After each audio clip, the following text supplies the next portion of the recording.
We previously talked about some of the things that we loved about Microsoft's small beast and Series X's little brother, the Series S. But not everything about that console is amazing, and there is some stuff that definitely could be improved upon. So get ready, cause today we're talking about the top 10 Xbox Series S things that we hate.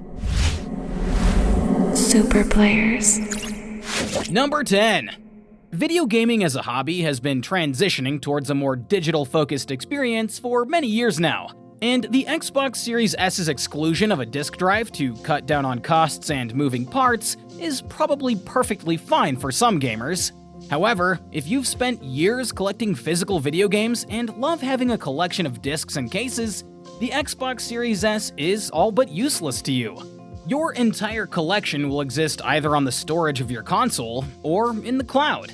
And how are you supposed to show that off to your friends? The lack of a disk drive also prevents owners from taking advantage of awesome deals that some stores run on physical games occasionally. You're at the mercy of Microsoft and the Xbox Store in terms of game sales, which rarely compete with what you could get at Amazon or your local game store. No physical games means you also can't trade games with friends, which is another huge bummer. Number 9. Unlike the PS5, both next-gen Xbox consoles ship without any USB-C ports. The Series S has the same 3 USB ports that the Series X has, which is good for consistency, but may not be as good for future-proofing or utility. The PS5 makes use of its single USB-C port in a number of ways, which makes us wish that our Series S had one as well.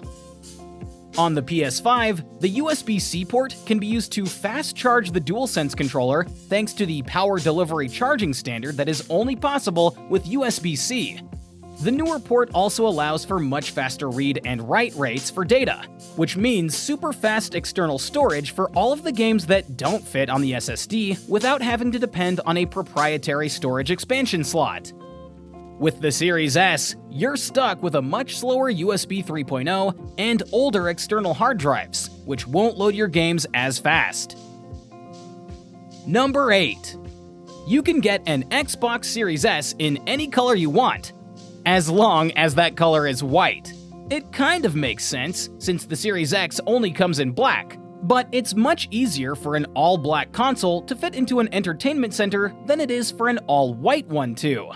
It sticks out, it doesn't blend in, and if you've ever had a white car, you know that the color white shows dirt and grime very easily. For the console itself, perhaps that's not such a big deal if you dust regularly, but the Series S controller is also white. Do you know what is greasier, dirtier, and grosser than gamer hands after a few-hour gaming session? Absolutely nothing! And all of that dirt and grime is going to be highlighted on your controller and your console thanks to the color of the plastic. Number 7. Microsoft has gone farther than any other game publisher or developer to preserve and even enhance older games from previous generations. However, unless you have a Series X, you won't be enjoying games like Red Dead Redemption with enhanced 4K textures and higher frame rates. With a few exceptions, the enhanced experience is almost always exclusive to the more expensive console. So those who buy the Series S are stuck with the base experience. Missing out on better versions of old games is a pretty big downside, and that's just one of the things you can expect when you buy a Series S. Number 6. This next thing that we hate isn't so much of a Series S specific gripe, but it's still bad news for Xbox fans, and it relates to the interface of both of the series consoles. It's the same as it was on the Xbox One. There have been a ton of updates to improve usability and add features, but the actual visuals and layout gamers are faced with is largely the same. When you compare this to the PlayStation side of things, where each console has had a huge visual overhaul, it's pretty disappointing. And yes, Microsoft is doing some visual overhauls here and there, but the main user experience just feels old compared to the PlayStation 5. Number 5. We already mentioned that the Series S controller is white, which is already a bad idea. But there is something else about it that we hate. It's basically the same controller Xbox users have held since the Xbox One's launch in 2013. That's almost a decade of the same controller with minor improvements. They say if it ain't broke, don't fix it, but Sony has managed to create a new controller for the PS5, and it's miles better than the DualShock 4s the PlayStation 4 used. We would definitely prefer a controller overhaul, but Microsoft seems content to use the same shape and design, and that's something we really hate about the new Xbox consoles. Number 4. The controller for the Series S runs on just about the oldest technology there is: batteries. Every controller comes with the AA batteries you need to get going, but keeping track of battery charge and how many batteries you have stocked up is an absolute pain. Sony has been using rechargeable batteries in their controllers since the PS3, and many people consider this to be by far the better way to handle this aspect of video game consoles as wireless controllers. And yes, we know it is possible to buy third-party battery packs and chargers for Xbox controllers. But the whole point of the Series S is saving money, so why would you go make another purchase and spend more money to fix a problem that doesn't exist on other consoles? Number 3.